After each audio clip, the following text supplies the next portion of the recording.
You see this van? It looks like the perfect budget-friendly home on wheels, right? But what if I told you that van lifers can spend upwards of $1,000 or more than expected on hidden costs? Van life is all about freedom. You get to wake up in the mountains one day and by the beach the next. It's a minimalist dream, but what many people don't realize is that living in a van can quickly become a financial juggling act if you're not careful. I'm Adam, and this is my van, Vincent van Gogh. Together, we've traveled thousands of miles. And while the adventure's been incredible, there's a side to van life that's rarely talked about on social media. The hidden costs that can catch you off guard. Like many others, when I first started van life, I thought it was going to save me a ton of money automatically without me having to put any kind of effort. No rent, no utilities, just me, my van, and the open road. But the truth is far from that. The expenses can add up really quickly if you're not prepared. I was hit with some costs that I didn't even consider. And that's what I want to share with you today. The secret expenses of van life that no one really wants to talk about.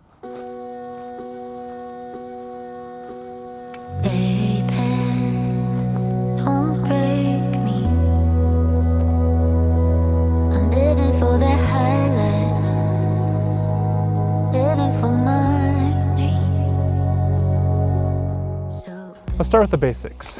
Maintenance. If you're living full-time van life, the fact is you're putting miles on it. That means more frequent oil changes, tire rotations, and brake replacements. Because a lot of people who live in vans like to put in more than the average amount of miles in every year.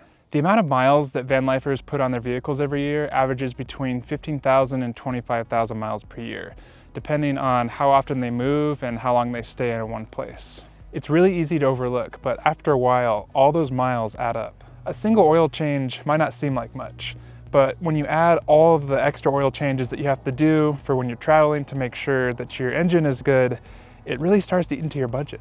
For instance, I have to spend $100 on an oil change every few months, and every time that I rotate my tires, that's another $50 that I have to do that each time. That's $150 a few times each year, and it quickly adds up. I like to do as much preventative maintenance on the van as I can because when you're out traveling, the last thing that you want to happen is for you to just be stuck in the desert in the middle of nowhere with no cell reception and no ability to get help. You'd be very surprised at the number of times I've been traveling through the desert or in the middle of Oregon and there's very little to no cell service available. Insurance is often another overlooked cost for van lifers. Insuring your van properly isn't the same as insuring a regular car. You're insuring your home, your vehicle, and your property all in one place, and that can often make your premiums higher.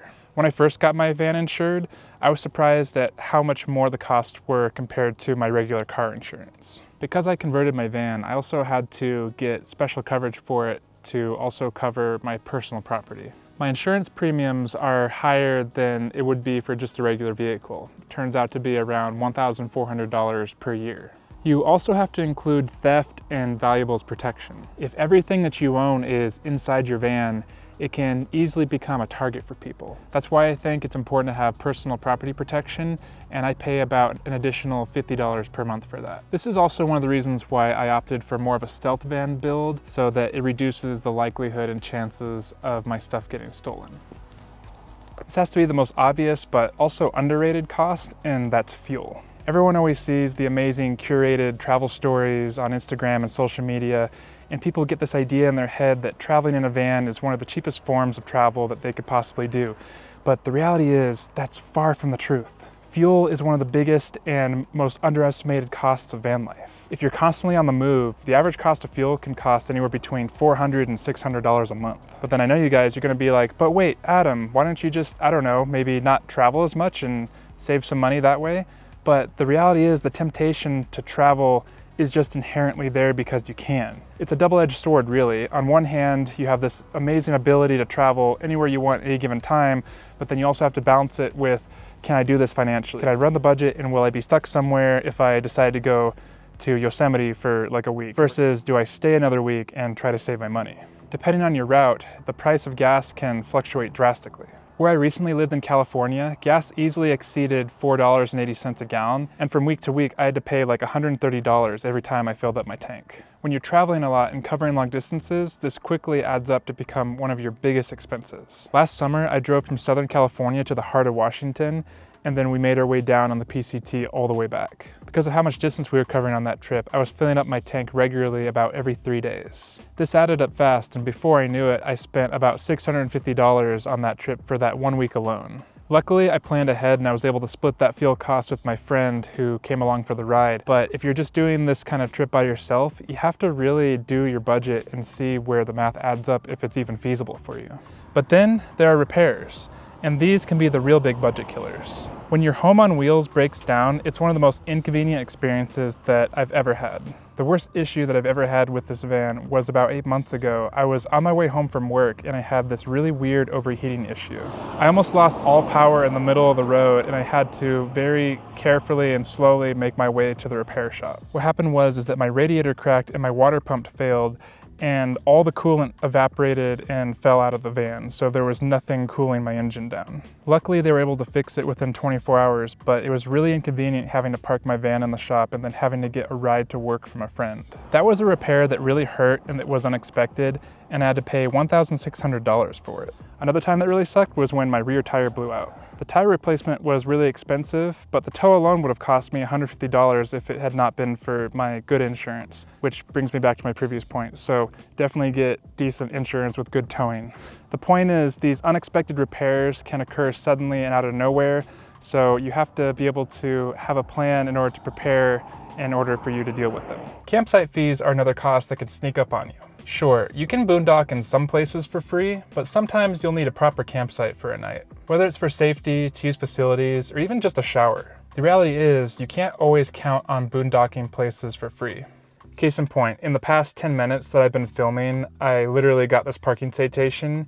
So thank you, Larimer County. I will definitely promptly pay my parking fee in the future. It seems that every year that goes by, it's getting more difficult and challenging to find good places to park and camp in a van. Anytime I open iOverlander, it looks like people are starting to catch on and really go out of their way to prevent people from sleeping in their vans and camping overnight. I think as this lifestyle grows in popularity, it will be harder for us overall as society tries to reduce the amount of spots that we can exist in, especially coastal areas. I remember driving on the way back on the US 1 that goes by the coast on California that they were literally fining people for pulling over on the road. It's absolutely ridiculous when you think about it, especially when you can only go so fast on the road, and a lot of people, they get fatigued, and what happens is sometimes they'll just drive off right into the ocean if they're too tired, because it's basically equivalent to being drunk. If you're that fatigued, you should be able to just stop and, get some rest and not be a danger to other people on the road. But that's California for you. Some campsites charge between $20 and $50 depending on how nice it is. And if you're constantly on the road, you have to be careful about how often that you utilize resources like this. I've had to pay to stay in places like Yosemite and Joshua Tree, and you often have to book months ahead of time in order to count on getting a good spot. There's also other hidden costs that include things like shower, Wi-Fi, and laundry services. It might not sound like much, but when you're paying like $30 for your internet bill over here and $20 for a shower one day and maybe $5 to do your laundry, those little smaller budget items can really add up. It starts to eat into your budget. For example, I use about $50 a month on my Wi-Fi hotspot with Verizon, and maybe another $40 to $50 on laundry and showers. Add that up over a year and you're spending hundreds of dollars just to stay connected and have clean laundry. Luckily, this was an expense that I didn't have to pay that often because I had Planet Fitness, and paying $20 a month for their Black Card was really worth it for me. But here's the kicker. The one expense that really caught me off guard was the mental and emotional toll of all of this. All of these financial surprises of van life added up over time take a mental toll on you. It's not always just about the money. It's about the stress of always needing to be prepared about the next breakdown or unexpected cost. I'll be honest, there were times when I felt overwhelmed. I was constantly thinking, what's gonna break next and how am I gonna pay for it? Luckily, I was able to ask for help when really hit the fan and I needed it. I had a really good support system to help me get through those tough times. And these are all things that you have to think about when you're considering this lifestyle. It's not always glamorous and sometimes it can be tough. Van life is amazing, but it's not always carefree like it's shown on social media. The stress of managing these hidden costs can weigh on you. And it's something that I wish I had prepared for more mentally, just as much as financially. So if you're thinking of van life, I hope I didn't scare you, but remember, it's more than just the freedom of the open road. Maintenance, insurance, Wi-Fi, fuel, repairs, it all adds up. It's a lifestyle that requires careful budgeting and insane mental resilience. With all that said and out of the way, I still think that van life is one of the best decisions that I've made in my entire life. And while it's not sunshine and rainbows 24/7, it's definitely helped me develop better resilience and appreciate the finer things in life. What's been the most surprising expense for you? Whether you're living van life or just thinking about it, let me know down in the comments below and I'll engage with you there. If you found this video helpful, please consider subscribing to my channel. It really helps me out a lot. And check out this next video over here, where I talk to you about my whole experience, about the positive aspects about van life and living in it. I'll see you over there.